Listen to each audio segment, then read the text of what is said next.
Good evening. I'm David Aaronovitch. I am a presenter with the BBC. I present the BBC's Radio 4 programme, The Briefing Room, and I also write for a living.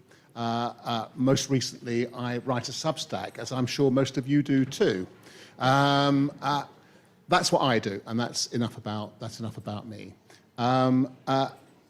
We're here to listen to Anne Applebaum, who's on my right, who I haven't seen since we were at Mount Stewart in Northern Ireland, Mount Stewart House, a wonderful National Trust house, which used to do events, and I hope will one day again.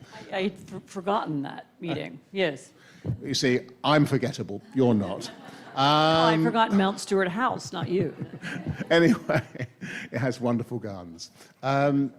Anne's one of my favourite writers of factual matters. In fact, I would think that she's one of the people who, when I think I'm going mad, convinces me that actually it's them who's mad and it's us that's sane.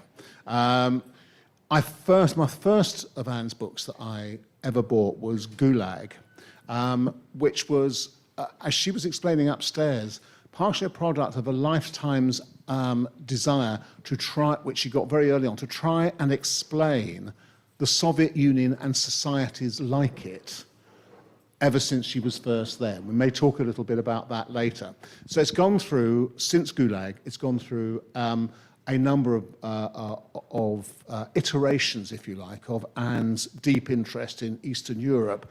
And I think much broader actually than just Eastern Europe. It's broadened out as we have seen a kind of series of radicalizations and authoritarian advances which weren't what we expected to see in the wake of the fall of the wall of the Berlin Wall in 1989. So she's become one of, not just an analyst of it, but she's actually a rather good polemicist about it. Now, I like polemicists if I can trust their analysis and so on. I don't see anything wrong with that. And Anne is a polemicist whose analysis I can trust, just as I can trust her histories. Now, her latest book is this one here, and she has signed about 1 million copies and so on, and they're at the back. Autocracy, Inc., The Dictators Who Want to Run the World. And I'm going to talk to Anne about that for about 40 minutes. There's a lot that she has to say and one or two questions that I want to put. And then after that, there will be at least 20 minutes when people can put questions from the floor. And that will be the chance for people to, as I said, ask questions. Major speeches not welcomed. We were having a little chat upstairs about questions that we find difficult, like, what about India? Or something of that kind, or you know. What are we going to do about China? Very big question, very big question. We might, if that's us, we might have to split it down. But Anne, let's talk about. So anyway, maybe a little round of applause to welcome Anne would be appropriate. And thank you, David.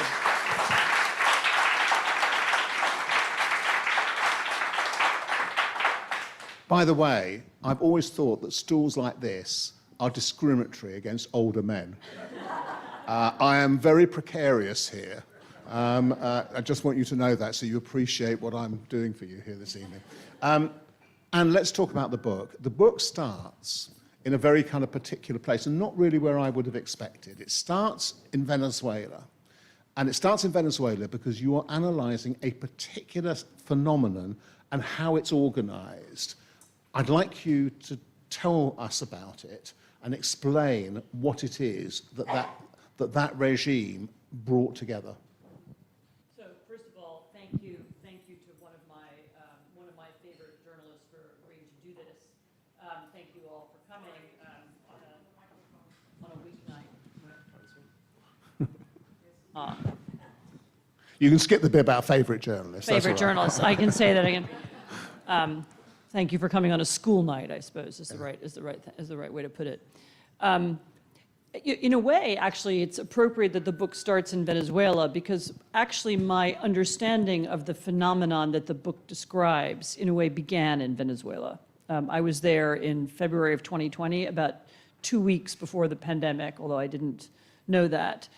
And had met a range of people there and snuck in and snuck out on my Polish passport and had a good look at Caracas. And Venezuela is an extraordinary story because it's a country that has been slowly on the road to becoming a failed state for a long time. Its leadership, it was the richest country in South America. It is now the poorest. It produces, by some counts, more refugees than Ukraine. Although it's an oil-rich state, it has malnutrition. It even has people who have no access to electricity, which was not the case 20 years ago, so it's been through this precipitous decline. It's a state also that was a democracy and was taken over by an autocratic populist party of the left, who slowly dismantled democratic institutions. And it's also, the regime is very unpopular. It was originally Hugo Chavez, now it's led by Nicolas Maduro. It's very unpopular, it's an economic failure. It's one, as I said, it exports people around the region. And the question is, why does it survive? And one of the reasons it survives, one of the very important reasons it survives, despite, I should also add, a very well-organized, very thoughtful, very energetic and active opposition movement, which has had different leaders, the current one is a very, very talented woman. Nevertheless, it survives. One of the reasons it survives, maybe the main reason, is that it has the support of a network of autocratic states, of other states, some of with whom it has nothing in common historically or geographically or culturally or any other way. So the network is a group of states that have no ideological links. Nevertheless, they all saw some purpose in helping the Venezuelan regime survive. So one of them is Russia, which has sold weapons to Venezuela, probably assists the Venezuelan regime in stealing and hiding money. It has connections to international crime. China has sold Venezuela surveillance technology. The Chinese have also made these big investments into Venezuelan state companies. There's a very famous investment into a railway. Most of the money disappeared and the railway was never built. And apparently even the Chinese were very shocked by the scale of corruption. Like they thought there would be kickbacks, but not that actually there would never be a railway. But that was more or less what happened. They have also support from Cuba. Cuba sends secret police advisors to Venezuela and has done for a long time. I was told last week, I can't prove it since I'm not there, but I was told that there are many there now who are helping the Venezuelan army protect its weapons. There's a lot of unrest there at the moment. As you know, there was just an election which the regime lost and yet doesn't want to hand over power. And then there's the relationship with Iran. And this to me is the strangest one because really, I mean, the Venezuelan regime is a left-wing socialist regime, ostensibly. The Iranian regime is an Islamic theocracy. They have nothing to do with one another historically or culturally or geographically at all, and yet they have a deep relationship which is based on the avoidance of sanctions. The Iranians help the Venezuelans avoid sanctions and they give them access to their networks. In return, the Venezuelans allegedly offer visas to Hezbollah. They help the Venezuelans move around. I mean, the Iranian proxies move around Europe. So in essence, a kind of network emerged around Venezuela that keeps this regime, alive. And it was really through understanding that I came to understand that there is this network. It does not share an ideology. It is a network of both individual leaders and in some cases political parties who see themselves as deserving to rule without any checks and balances at all. So there is no there's no independent judiciary. There is no independent media. They control the information system in their countries. There is no legitimate opposition, no real opposition. Sometimes there's fake opposition, but there's no legitimate opposition. They would like to continue ruling that way. They would like to rule that way with no transparency, no accountability, no ombudsman, no ethics rules. And they share that kind of absolute power, that desire for absolute power. They share some kinds of technology. They learn from one another. They have similar, they watch how one another, they learn tactics of repression from one another. And they really have only one area of full agreement, and the area of full agreement is that they don't like us. They don't like the language of liberal democracy. They don't like exactly the language of the rule of law, of rights, human rights, of transparency, of accountability, because those are the things that would hamper their particular vision of power. And they, of course, that's the language often used by their own opposition or their own dissident movements or their activists, as the case may be. And so they dislike it when they hear it from them, and also increasingly they dislike it when they hear it from us, and they seek to undermine that language and the rules that are built into the international political system, the international legal system, in order to dismantle it. And so they work together in Venezuela. You can see them operating together in other places. In fact, once you are aware that this network is there, it becomes very hard to unsee it. So I find almost every day there's some news story in which I notice again that there was a Russian-Chinese aviation exercise a few days ago. You know, they're almost daily. There's some piece of news that reflects the activity of this network.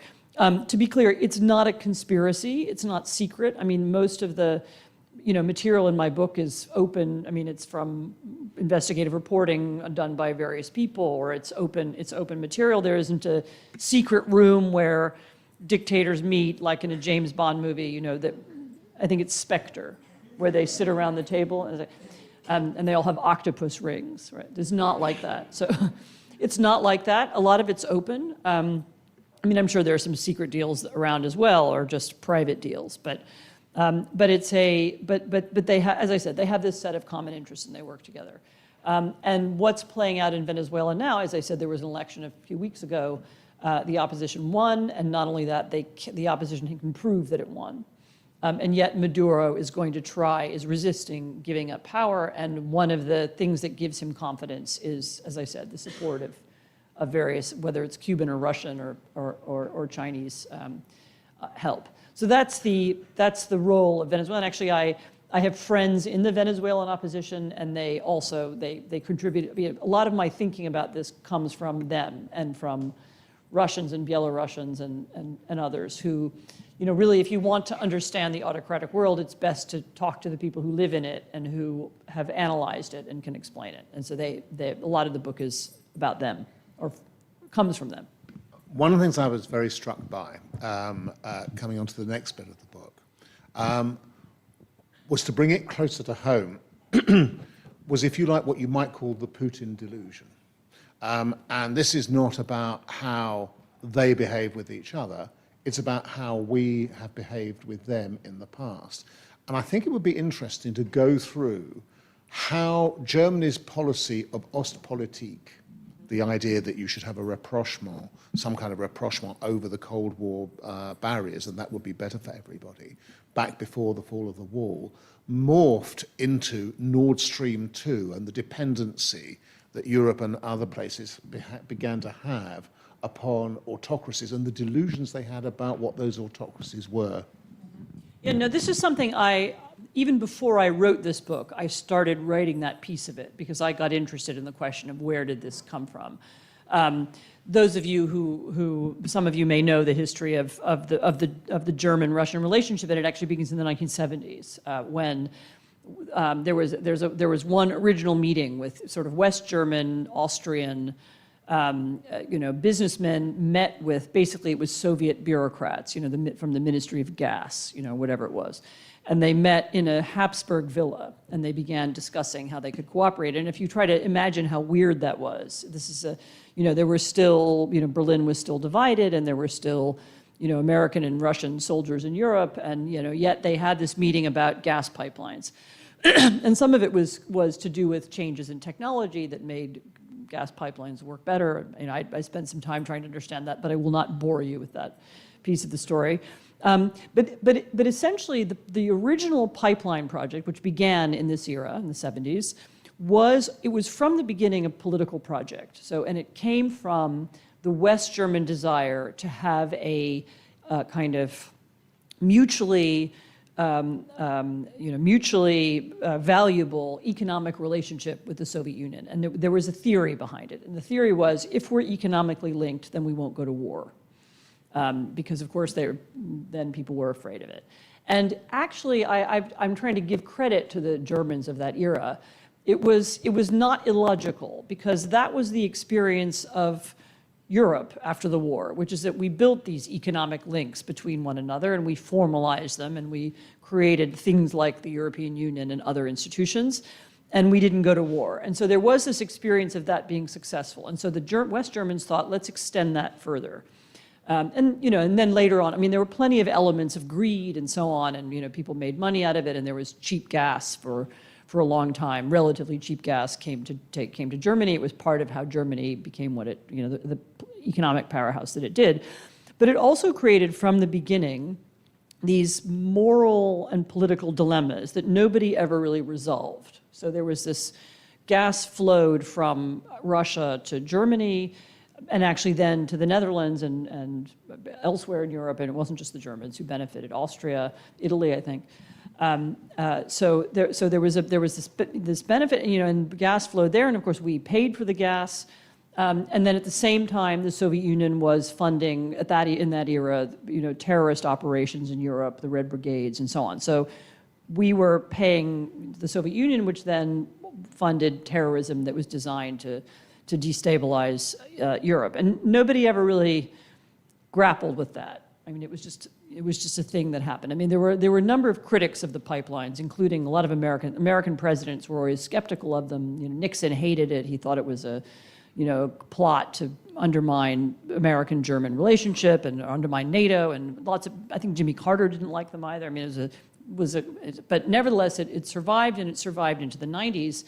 And in the 90s, this became this idea, because it hadn't really been refuted, became the basis of not just German, but Western American, the democratic world's policy towards the post-Soviet world, and then later towards China. The idea was that we would build economic links, and those would lead to political links, and then we wouldn't fight, and everybody would benefit. As the Chinese would say, it would be a win-win situation. And at a certain point, there even became an idea that was attached to that by doing this, we would also bring democracy to those countries, and that they would become liberal, and they would be friends with us. And it has to be said, to be fair again, that a lot of Russians thought that too, and wanted that to happen. And even there were Chinese who thought that, that if we it traded, that they wanted their countries also to liberalize. So it wasn't some insane idea. But clearly, over the next couple of decades, this failed. Instead, what it produced was a kind of a piece of the German business community that was very dependent on Russia, was very pro-Russian, fought against the idea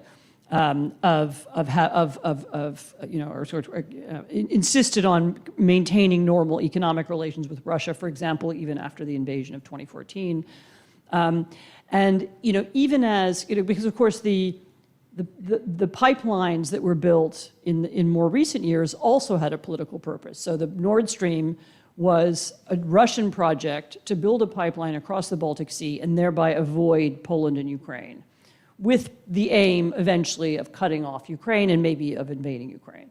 And the Ukrainians, this was pointed out to the Germans, but they didn't want to believe it. They kept saying it's just a business project. In any case, I won't give you too much more detail. The point is that we created these ambiguous economic relationships. We were operating on this assumption that we could have purely economic, apolitical relationships with the autocratic world, that there would not be a strategic backlash, or it would not rebound on us or undermine us, and this proved to be wrong. There were a couple of widespread beliefs. Yeah, no, I mean, the other part of the delusion was, I think, that the autocratic world was primarily rational in the sense that we believed rationality, or the West believed rationality to be, which was the more trade that you had, the better off their people would be, the happier they would be, even possibly within their autocracy. Yeah, no, I mean, the assumption was that they want the same thing that we do, that they want people to be prosperous and everybody to get richer, and because they want that and we want that, we'll have a mutual interest. But not all autocrats want that. I mean, in some cases, there are things that are more important to them. I mean, so it is not important to Putin that Russians are prosperous, or even that they stay alive. I mean, he's very happy for a lot of them to die on the front line. He's not bothered by that. There was even an extraordinary television appearance by the woman who runs RT on Russian television that I saw a clip of in the last couple of days, where she says something like that: we Russians, we're okay with dying. You know, we're fine with it. You know, that's the difference between us and the West. We don't mind dying. I mean, to the extent, I don't know whether most Russians share that view, but and also it's also very notable that she wasn't dying. So, you know, so Al-Qaeda used to say much the same thing, by the way. Exactly. So, but the idea, you know, our idea was that everybody's rational, and therefore you can always talk to them. I guess Tony Blair used to talk like that. You know, if I could just sit down in a room with him and we would have a beer together, we would find but that's not always true. And particularly as some of these regimes became more extreme, or their leaders became more worried about their own power, as happened in Russia, or they became more anxious about the impact that liberal ideas could have on their people. They became less interested in trade just for trade's sake, and they began looking for other things. Although I think there's a pretty widespread belief that is still a significant motive for, let's say, China. Yeah, But in other words, she is interested. There are big differences between these countries. You know, I'm not making any argument that says they're all the same. It's very different. And yes, you probably are right in China. I mean, I think the Chinese Communist Party, to some extent, it thinks that its legitimacy is it matters. Its legitimacy is derived in some way from the prosperity of people, and you know, there could be discontent if it was. So yeah, I think they do care. Okay. So this delusion in the West also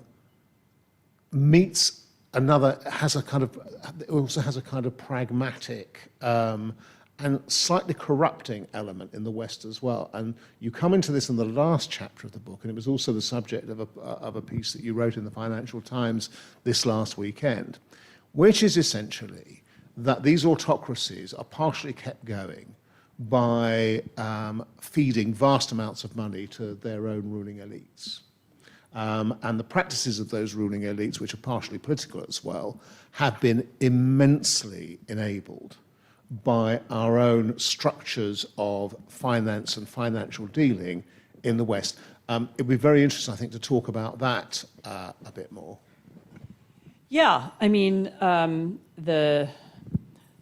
clearly, one of the odd things about our economy, we actually have, in many ways, very highly regulated financial systems. I mean, if you run a pension fund, you have to comply with all kinds of rules and regulations. You know, you have to meet inspectors, and you have to meet the law. At the same time, we have also allowed to exist kind of side by side with the regular economy where people obey the rules and pay taxes. There is another economy where people operate through anonymous companies or trusts, where people have been, at least until recently, allowed to buy property anonymously. I think everybody who lives in London knows this phenomenon. You know, why is there are whole sections of central London that are owned by anonymous companies and who treat London flats or houses as secret stores of value. You know, you can own a house and not have your name on it and just use it as almost like an old-fashioned Swiss bank account. And that's not something that exists because it's a natural way that things work. There are regulations and laws that made that possible. And so it's one of the ways in which the people from the autocratic world hide their money or keep their money here, protected by our rule of law, in fact. And we've also enabled means of transferring money around the world. We've allowed people to, you can essentially steal or take money out of, whether it's out of Russia or out of Angola, you can move it around the world, you can move it through the London financial markets, and you can keep it in various places, bring it back in different ways. And this is a system that has made a lot of even places that are sort of traditionally corrupt, in a kind of low-level way, much more sophisticated. In the book, I write a little bit about Zimbabwe, which is partly just because I have a friend who's Zimbabwean, and he also, once again, explained some of this to me, and partly because it's such a good, certainly when people, there's some Westerners, some Europeans who have a fantasy about, the autocratic world works so well and it's so much more efficient to have one leader. I mean, Zimbabwe is, you can always say, well, how about Zimbabwe, which is another almost failed state. And the leaders of Zimbabwe have taken advantage of the international financial markets and money laundering and so on to be able to move money out in a way that wouldn't have been possible 2 or 3 decades ago. And so part of the book is an argument about explanation of how that works, not in as much detail. There are a lot of really great pieces of investigative journalism that really explain how it works, Oliver Bullock or Tom Burgess. And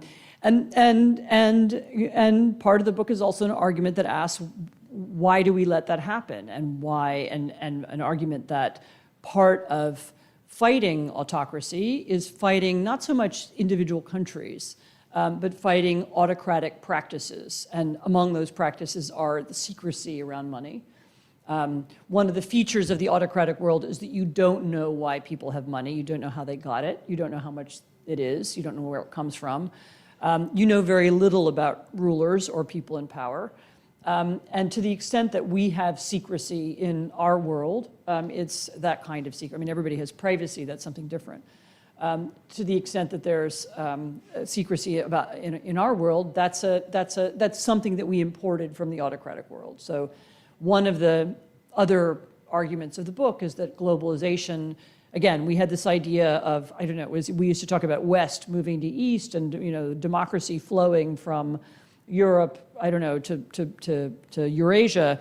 It's in retrospect equally true that in fact, what globalization was neutral. It just meant that ideas flowed in both directions, and some autocratic ideas flowed in our direction too. You anticipated my next question, which is that if you are a Trump supporter, let's say, of goodwill,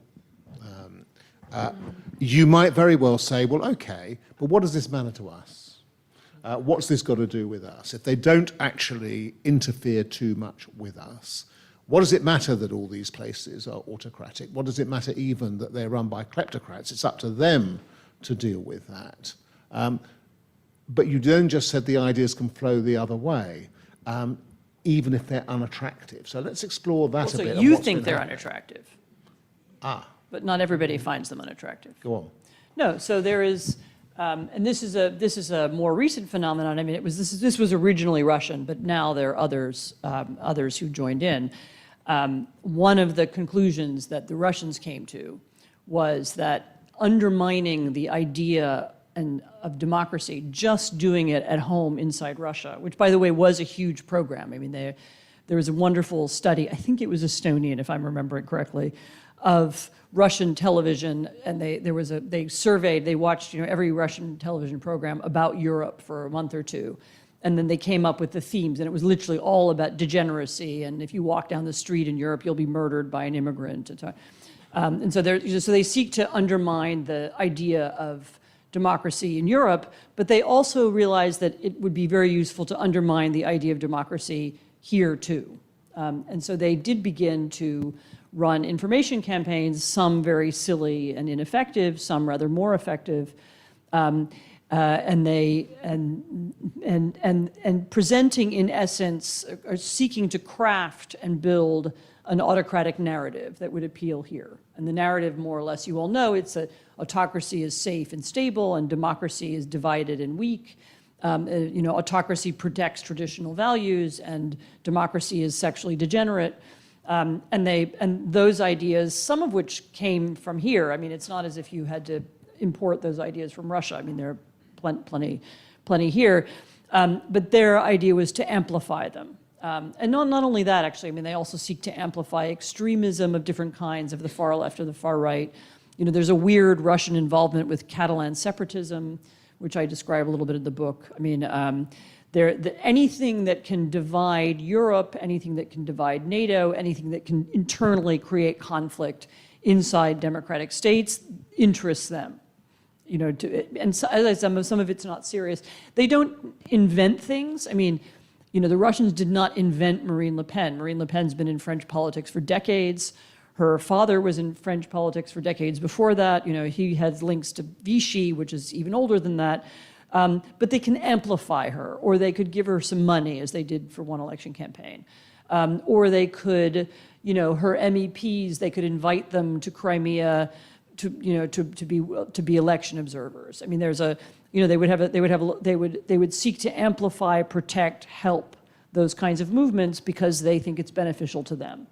And so they began to interfere. So you could look at both political interference, you could look at financial and economic interference, you could look at some of which is open and above board. I mean, I'm not saying all this is illegal.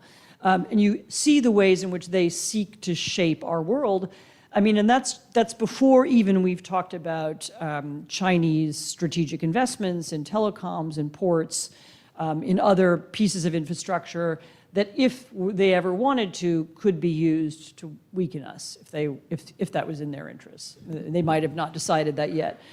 So in the book, I'm not asking for a new Cold War. I'm not asking for Reds under the bed hysteria, just an awareness that this is what they do, and this is and understanding how it works helps explain things about our own society. I think you slightly undersell yourself, because in the final section of the book, there's a whole lot about what we should do about it. So I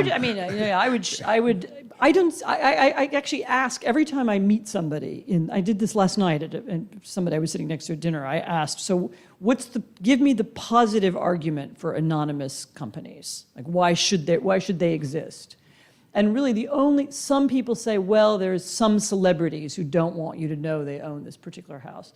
And it just doesn't seem to me that a massive billion-dollar financial system should exist just for that reason. But I find very little real justification. And obviously, some people want to dodge taxes.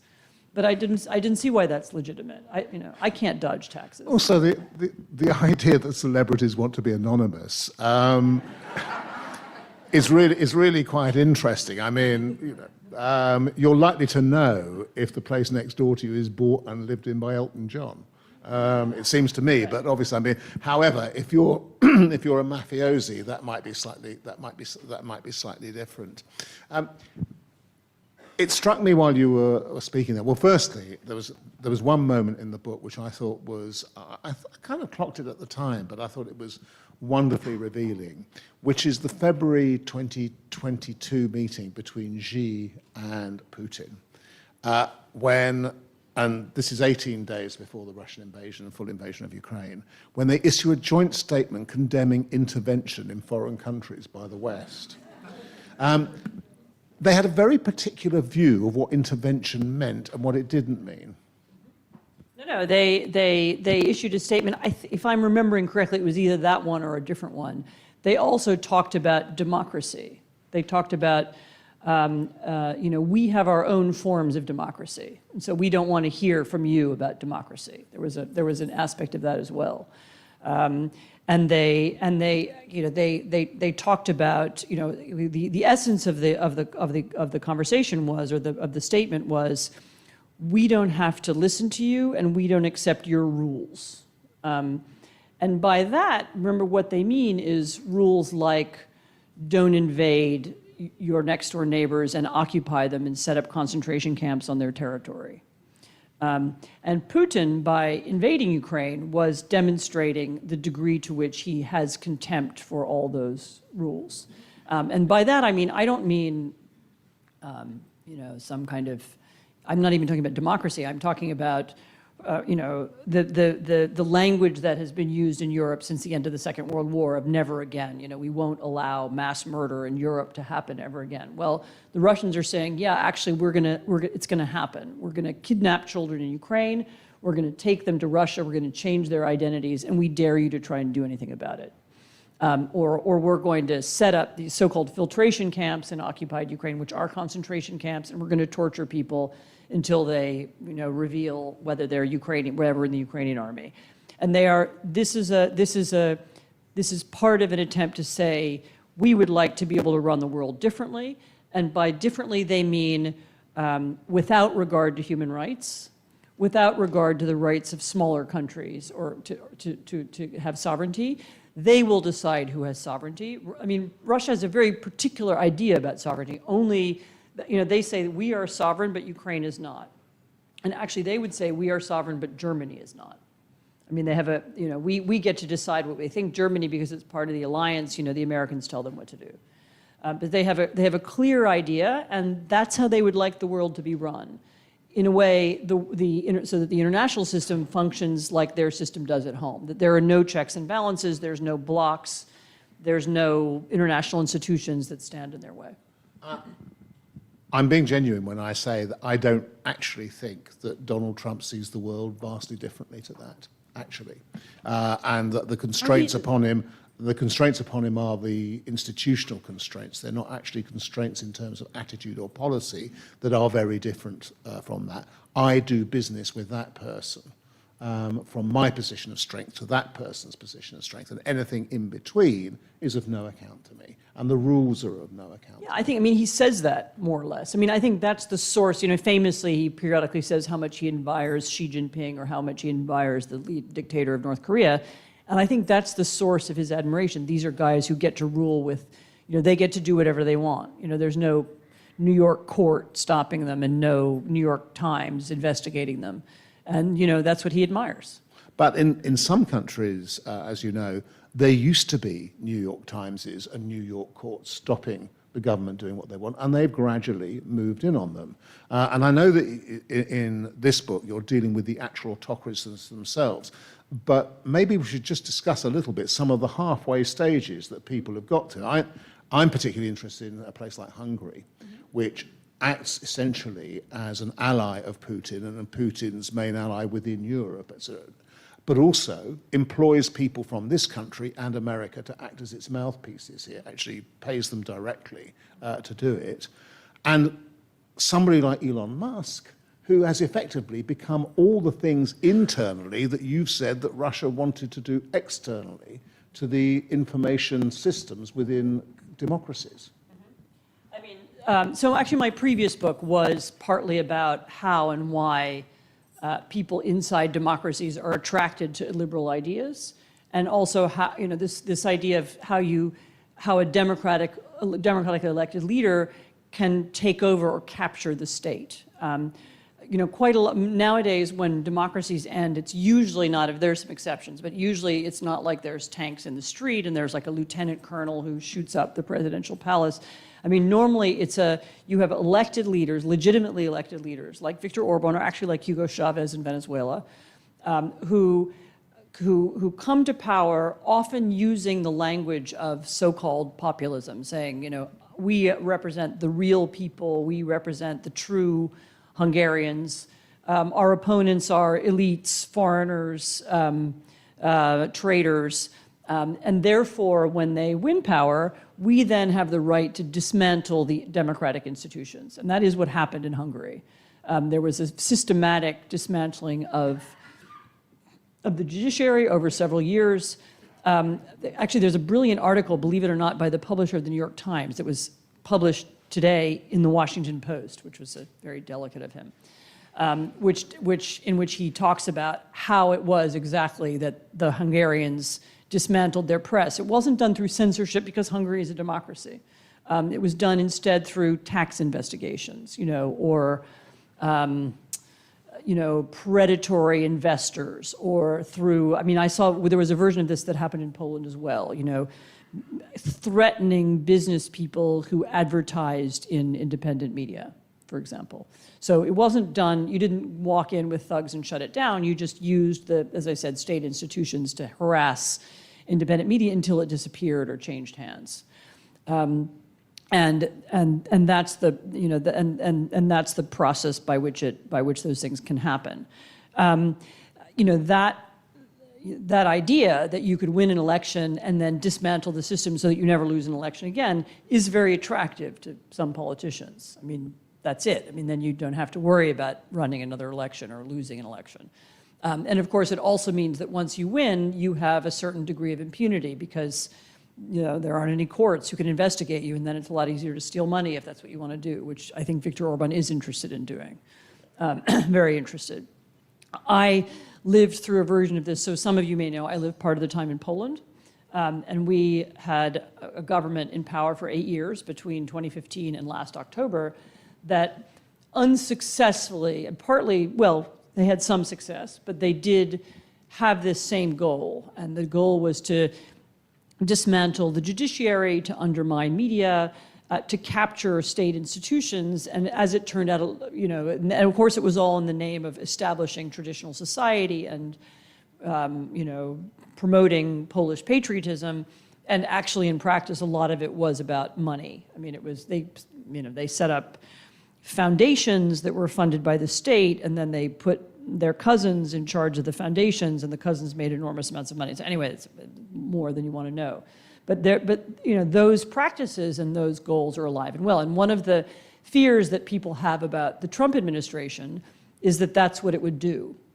And the attraction that people around Trump have for Orban actually is that. And what is it that they admire about him? They admire the fact that he was able to do this. Of course, Hungary is a very, very small country. You could try to do that in the United States. You might not succeed, but you could cause a lot of damage in the way. This touches on an area of fascination, and you indulge me for a moment on this, because some of you may have noticed in the last couple of days one of those kind of what used to be called Twitter but is now called X, or what do we call it, an X storm,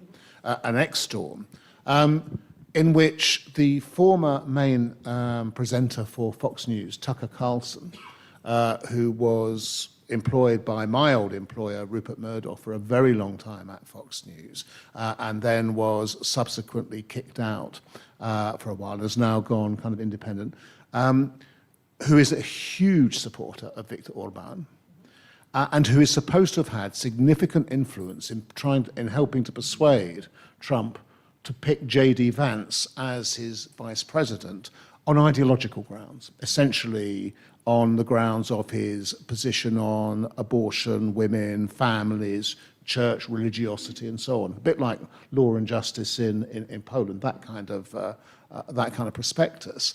But in that interview with Darryl Cooper, they revisit history.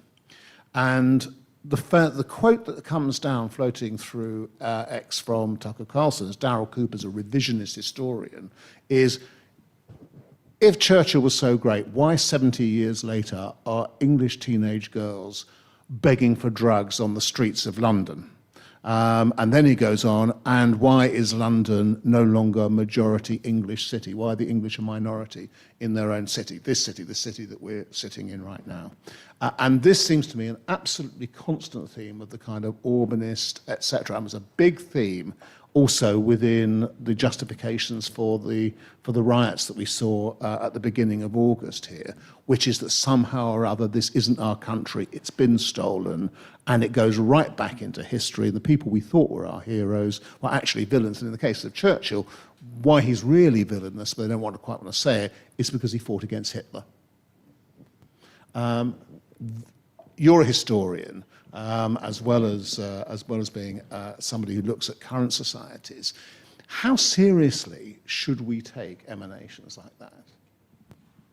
First of all, I should make clear that I'm glad Churchill fought Hitler. Thank you, England, for fighting Hitler. I really appreciate it. I think we should take it seriously. I mean, these attempts to reinterpret history, not attempts actually, these reinterpretations of history have a serious goal. And the goal is to question the legitimacy of our modern democracies, to loosen people's sense, their orientation change the sense of who we are, and maybe change our alliances, change the way we operate in the world. There's I suppose there's a fine line to be walked between, you don't want to amplify extremism and so on, but I think it's also important to take it seriously. It's funny, I was just, there's an argument, Trump said at some in some speech he made, he said something about how I'm going to be a dictator for one day. Oh, I'm just going to be a dictator for a day. And a lot of people said, well, that's Trump saying stupid things and he's making a joke and so on, and he wants all the liberals to be upset, so it doesn't mean anything. And maybe that's true. I mean, he says a lot of stuff. I don't know if this gets across the Atlantic. You know the stuff about sharks? He talks about sharks. Anyway. And electric boats. And electric boats, that's right. And anyway, never mind. So he says a lot of stuff. But on the other hand, I think it's important to take some of that language seriously, because it's also a way of preparing people to saying, well, it's not so bad to be a dictator, it's kind of a joke.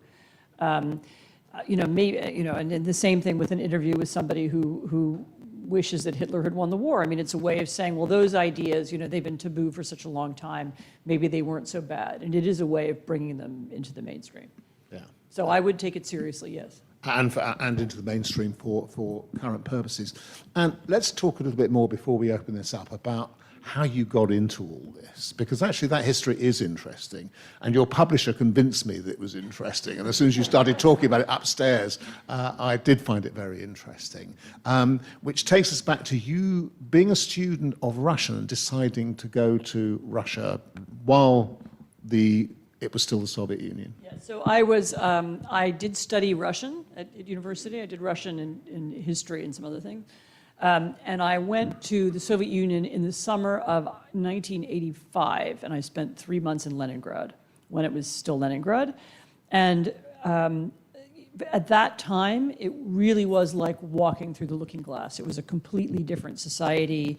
It was very hard to understand. I did speak Russian. At one point I spoke it really well. It's gotten a little rusty since I can't go there anymore, but I met people there. I had the experience of asking somebody for directions on the street, and then they heard my foreign accent and ran away, because it was still a little bit weird to be a foreigner there. This is well before it opened up and so on. And I left, and a few years later it fell apart, and actually I was able to witness some of its falling apart. I then lived in Poland from the end of 1988 for several years, and I watched the collapse of the regime there. Which was greeted with immense happiness and so on. I was also in Berlin just the sort of day after the wall fell. I drove with a person who then became my husband to watch that. So I saw the end of it. I saw it existing, and I saw how it ended. And then in the years that followed, I started to wonder, well, if it was so obviously awful and stupid, which is what people felt by 1989. How did it come to be in the first place? Like, what was it? How did it work? And that produced first my book on the Gulag, which was an attempt to explain what was the concentration camp system, why did people work for it, how did it function? How did you research for that? How did you research for that? Well, that book, that was at a time when you could do research in Russia. So that was the research I did in the Russian archives. That was a 10-year project, which... So they'd just really been opened. They had opened the archives, and there was a period when they didn't exactly welcome foreign scholars, but they weren't bothered by them. I mean, it was almost, the attitude in the 90s was sort of some ridiculous American girl wants to read some old bits of paper, that's fine. There was no paranoia about it, which developed later again. And actually, the people who worked in the archives, with not all of them, but some of them were really happy that you were there. And so I actually had an archivist who I worked with a lot, who was probably the world's greatest expert on the Gulag. He worked with the Gulag papers and archives. He knew where everything was. He died a few years ago. I mean, he was a little weird, as you would be if you spent your life in the Gulag archive.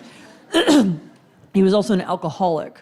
So periodically I would go to Russia, and I would go to Moscow, and I would have an appointment with him, and he wouldn't show up, and then I would call him, and he would be slurring his voice on the phone. Actually, the first time it happened, I thought he was ill, and I had a friend of mine call him, and she laughed at me. She's like, he's not ill. Anyway, but he was really a wonderful person, and he helped me locate things. But I also traveled around the country, which was also possible then, and worked in archives in Karelia, which is where the White Sea Canal is, in Syktyvkar, which is in the Far East, I went to Vorkuta, I went to a lot of the sites of the camps, and I met, at that time, there were a lot of Russian historians working on the Gulag, and they had access to archives, and they'd written things. I mean, there was actually a little mini industry of people who did it and who knew about it. I expect it's mostly gone, and a lot of the archives that I worked in are now closed.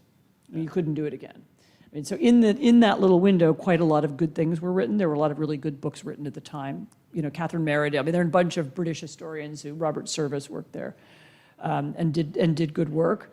But I think it's over for the moment. And that what happened when Putin came to power in the 2000s was he repoliticized history. So he kind of brought back the idea that history was something you used in politics. And then they became much more sensitive about who could use archives. And Anthony Beaver got kicked out of the military archives, and that happened. But I mean, in a way, maybe the more relevant to your question book is my second history book, which was about the Soviet conquest of Central Europe and how Central Europe was Sovietized, a book called Iron Curtain. And that was a book that tried to explain how it happened. And anyway, that's the...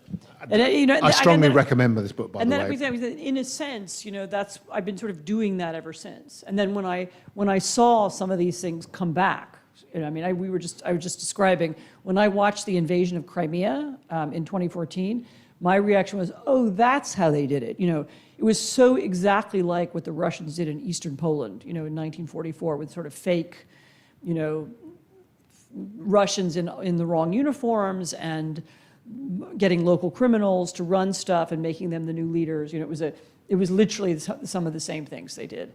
And so then when you begin, so I originally thought that I was writing books about the long distant past and things that would never happen again. And then I began to understand that some of it came back. And so a lot of my recent journalism is about that.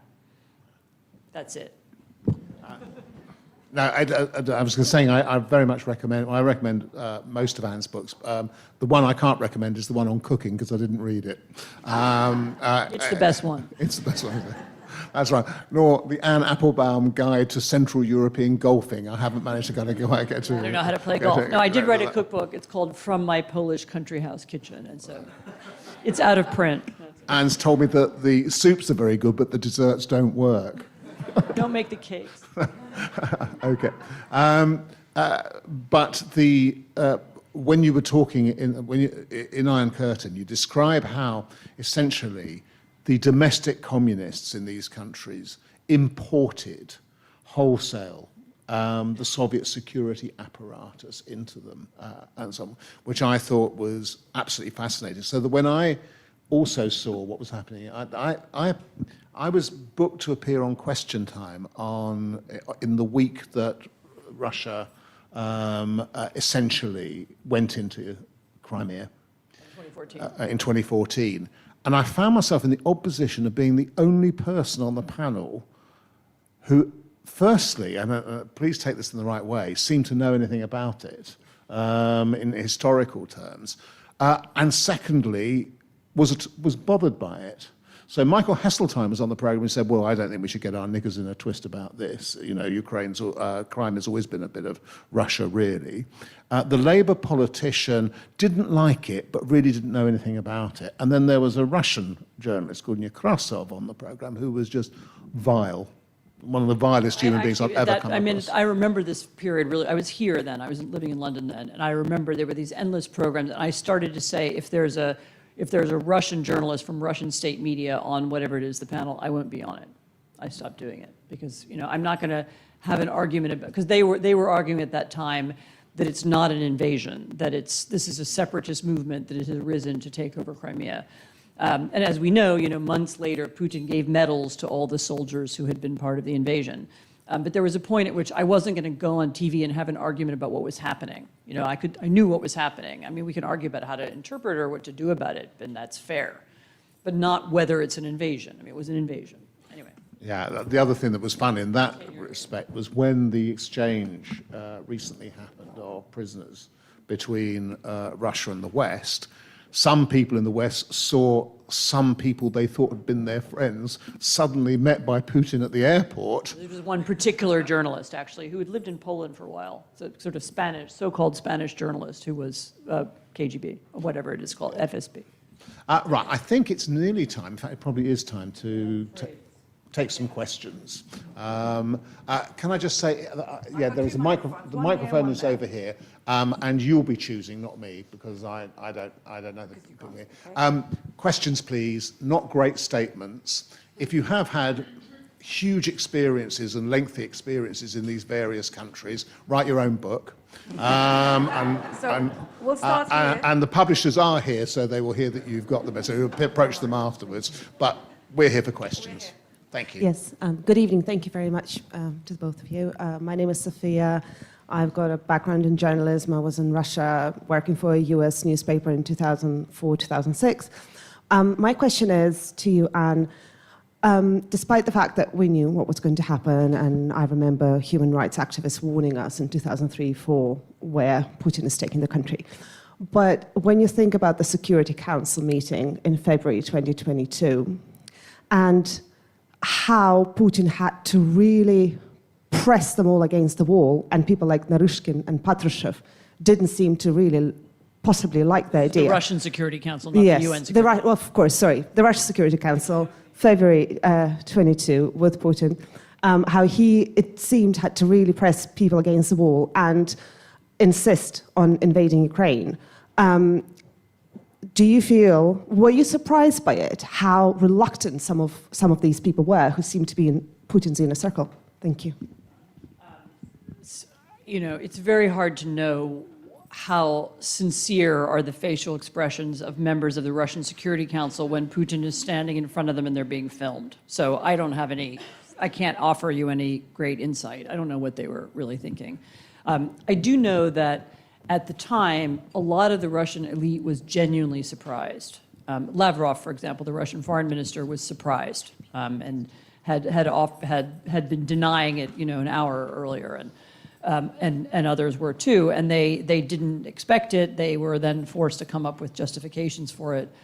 And you know, it wasn't popular. Although, you know, you have to be careful. A lot of people always ask, well, is the war popular or not popular in Russia? I mean, remember that in Russia there is no public conversation. So talking about it's not like you could walk into a pub and have an argument about the war in Ukraine. And you know, if you're against it, you could be arrested. So there is no popular conversation, and people aren't given an alternative. Like, you know, we could have it or we could not have it. They don't have any choices. So it's.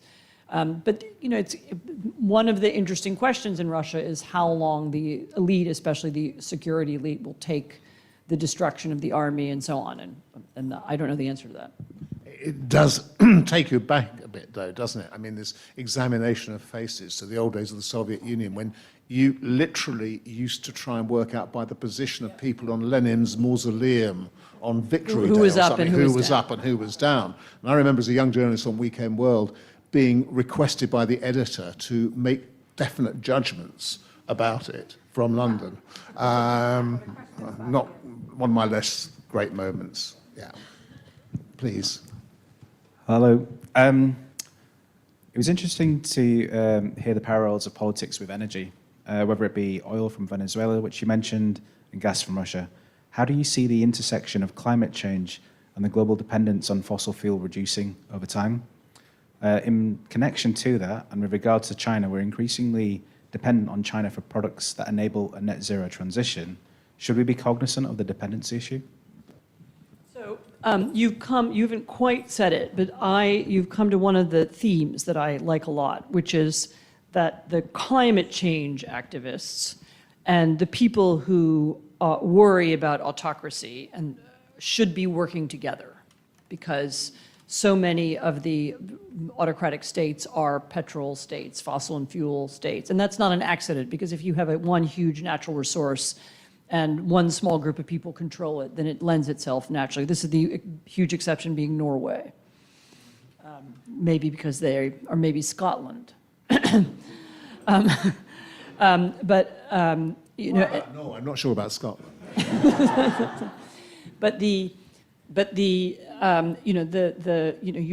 seems to me that the people who oppose Putin and the people who want to do something about use of fossil fuels should be on the same team and working together, whatever that looks like in campaigning. On a broader level, I do think that, climate change. Well, no, let me answer it differently. Thinking about climate change is something that we should do with all the countries on the planet. So I'm not against discussing it with China or even discussing it with Russia, although I think the Russians are in favor of climate change because it means the Arctic will melt and they want that. So that I'm not. That's not a joke. That's true. So we should be working together with them, but we should also be, in the case of China, cautious about becoming over-dependent on them in exactly the technologies that you describe. Because if those become strategic technologies, whether it's electric car batteries or whether it's solar panels, then we could find ourselves at some point at a disadvantage if they want to cut us off, or So these questions, I would say they're not the same, but they intersect. Which seems to suggest that the Biden Inflation Reduction Act, which is actually largely a build your industry up against the possibility of the Chinese dominating the green market act, was quite a good move. It was the beginning of a shift, and it did come from Biden's understanding of this vaguely of this kind of threat, that the U.S. needs to be economically independent of China in these few key industries. Yes, so it was one of the first shifts that began. Hi, I'm Christina Lamb. I cover a lot of these bad places. I am. Thank you for a fascinating conversation. I wanted to ask you what you would say, places where the West has intervened to remove autocrats or dictators in recent years, so Iraq and Libya. Many of the people I meet there say things were better under those dictators because of the complete chaos that has followed. So what would you say to those people? The other question, which is sort of linked, is I get the impression if bad guys stay around long enough, that they then become normalized. And look at Assad, for example, in Syria, who's now being sort of welcomed back into international forum. So first of all, my book is not an argument that we should remove dictators by force. I don't think that was successful. And actually, most of the people who were involved in democracy promotion, in the past, also never wanted that. So I'm not in favor of that. People who live in situations of chaos and strife and civil war, do usually want some single authority to come and replace. If you look at France after the French Revolution, it's not a surprising phenomenon. I actually think some of the forgive me for making this leap, but some of the attraction of autocratic thinking in the Europe and America comes from the fact that we live now at a moment of really rapid change, demographic, social, economic, political, in information and so on. And at moments when you have even that kind of, it's not even necessarily violent change, you have this long, I just want the cacophony to stop and I want to have one leader. And so that people would want that in Iraq doesn't surprise me at all. That seems understandable to me. What was the other question? It was about, oh, yeah, that was the purpose. The purpose of Putin intervening in the Syrian war was to keep Assad in power, and to re-normalize him. And yes, he's recently, this might even be in my book, he was recently let back into the leaders of the Muslim world have invited him back into their various fora, having excluded him, and they've got used to the idea that he murdered a lot of people and created millions of refugees. But that was one of Putin's goals. He wants that kind of behavior to be normal. That it's okay, and he's doing it again in Ukraine. Actually, one of the things I think is happening in Ukraine right now, the destruction of the power grid and of Ukrainian energy, part of the purpose of it might well be to create a new refugee wave, because Ukrainians are not going to be able to live in Ukrainian cities in the winter if there's no power and no heat and no water. And so having successfully destabilized Europe with a wave of refugees in 2015, he's maybe doing it again. So yes, the purpose is to renormalize them. Just an interesting wrinkle on that, Christina. You'll recall that in 2013, when Assad crossed Obama's red line with the chemical attack on Ghouta, the approximate reason why he didn't actually do anything was because the British government wouldn't support him. And the reason why the British government wouldn't support him is because the opposition voted against it, and some Tory MPs with them. In that autumn, I was on a coach trip with Douglas Alexander, who'd been Shadow Foreign Secretary, and I asked him why Labour had taken that line and what he thought would happen. He said, "We think that Putin will help sort out the situation in Syria." And it's interesting the degree to which, I mean, that's for the want of a horseshoe nail argument, etc., but that's partly how that one played out. And the result was that non-intervention, you could argue, was catastrophic. There's a question at the back. Hi, and thank you. Yeah, of course, I'm coming. And thank you. It's always fascinating to hear you speak. I'd like to ask, if I may, what is your thinking about why some autocracies consider it important to retain a vestige of democracy? Why did the likes of Putin and Maduro bother with elections? There are slightly different answers in those two cases. Maduro, according to my Venezuelan friends, held the election because he thought he was going to win. He didn't think he was going to lose.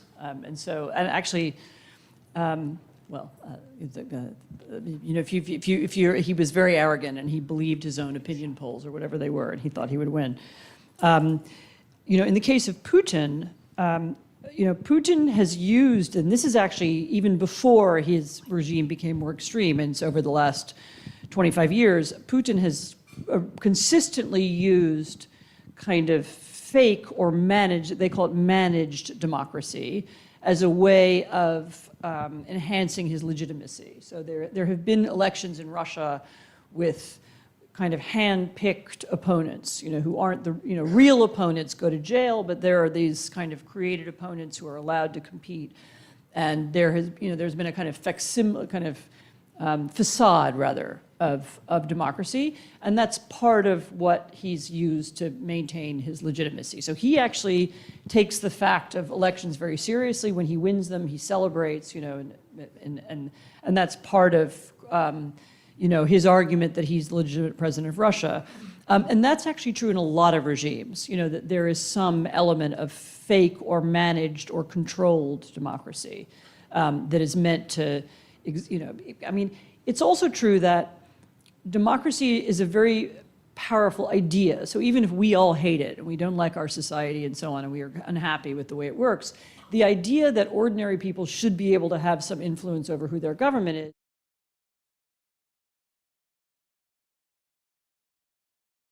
they want to somehow steal the idea and use it for themselves. They don't want it to become a tool of the opposition, or a tool of their opponents. So it's actually quite common for dictatorships to organize elections. Another version of that is of course there are elections in Hungary as well. It's just that Orban does what he can to, gerrymandering isn't quite the right word, but to change the way who's allowed to vote and who isn't, and control the voting count process, and of course the media is controlled in the run-up to the election, and people are given only one view of who should win, and so on. So he does various things to stay in charge, but he does have the elections. It's important to him to maintain them, and that's true in many. It's very common. Also, the governments have the power to bribe electorates, fun enough, or key sections of the elections as well, don't they? Sometimes they even do it in healthy democracies. They sometimes do. Please. Should we regard it as significant or concerning that the long-term mentor of a very important group of British interests is now a full-time Orban employee? if you, no, I know this, You know? because this is one of my pet fascinations. No, we're talking about Frank Furedi. We're talking about Frank Furedi, who was the leader of the Revolutionary Communist Party when it split up, which was very, very radical. Baroness Fox was also a member of this, etc. They eventually became, via a major libel problem, they became spiked online. And he has now gone to Brussels as the head of the Orbanist MCC, Matthias Corvinus Collegium, to influence it. And essentially what, Peter, thank you very much for sharing my obsession, of which more somewhere else Anon. So if you'd like to share it too, Anne. He's one, I mean, there are others. So one of the weird ones for me is John O'Sullivan, who was Mrs. Thatcher's speechwriter, has for many years run a think tank in Budapest called the Danube Institute, which functions as it's a kind of, I mean, it's a way of inviting intellectuals to Budapest. You know, they'll give you a nice tour. You can stay there. You can meet nice people. It's a way of sort of soft promotion for the regime. That to me is the very weirdest of all those things.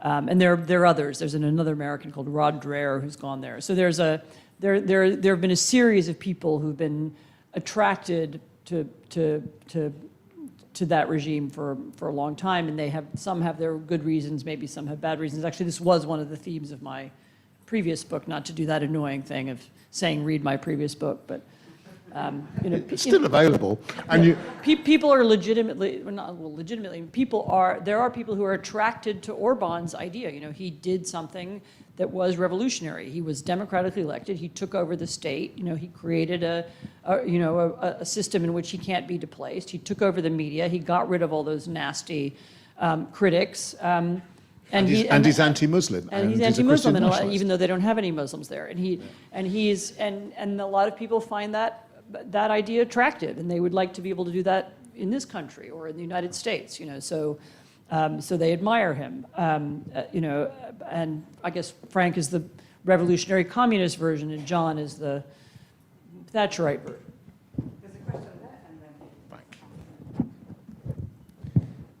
Hey, thank you so much for the talk so far. I was just really interested in the way you portray a world that is split into these two camps between There's not two camps. Okay.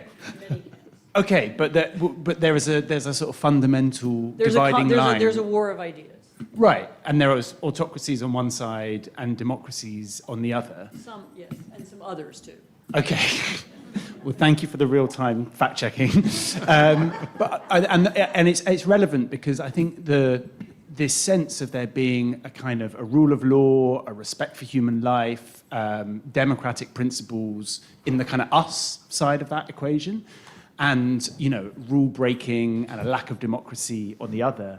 I'm just curious as to how many countries that are in the constellation of us geopolitically, like Egypt, for example, like a brutal dictatorship, but that is a firm Western ally, or indeed its neighbor Israel that is, you know, is ostensibly a democracy but denies democratic rights to millions and is currently, you know, laying waste to civilian life. How does that fit into your kind of categorization? You know, my argument is that we should fight. Not that, you know, this isn't a, you know, it's not a Cold War. There aren't two sides. What we should be fighting are autocratic behaviors, including the ones here. And that's how I got to kleptocracy and money laundering and anonymous property purchases.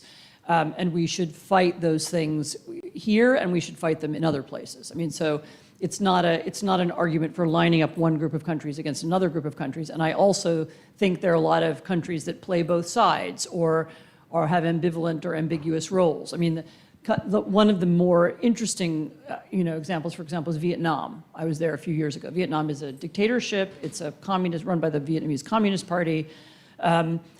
Nevertheless, Vietnam is not seeking to undermine American politics. It is not trying to enhance extremism. It is not trying to overthrow the world order, and whatever that means. You could call it a status quo power, whatever political science language you want to use, but it's not really part of this network of countries that have malign intent. And of course, you could look at the Arab monarchies have ambiguous roles, including the Gulf states, Saudi Arabia, but also Morocco and others. There are a lot of countries in between, and who do different things. So I'm not. This is not good guys versus bad guys.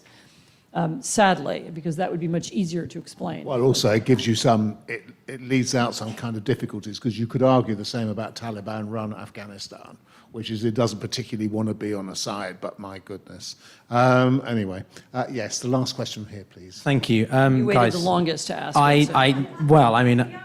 I'm not sure about that, but it's a pleasure to see you again, and thank you very much both. I actually graduated from SAIS about 2 months before you joined, so really sad I didn't get to engage with you more. But my question is multi-pronged. I'll be as succinct as I can. Firstly, we talk about Putin, and a lot of rhetoric is about a post-Putinist Russia.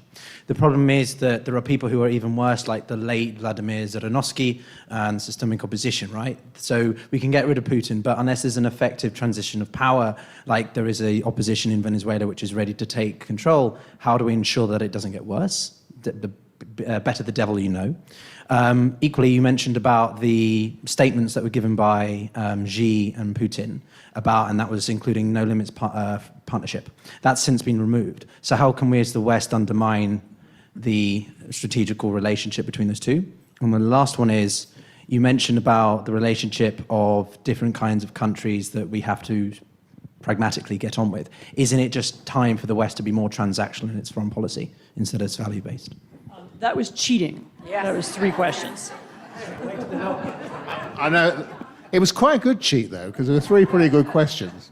Okay, so you can pick one. I slightly feel we're running out of time, so I'll try and be brief. Particularly the last one is a complicated.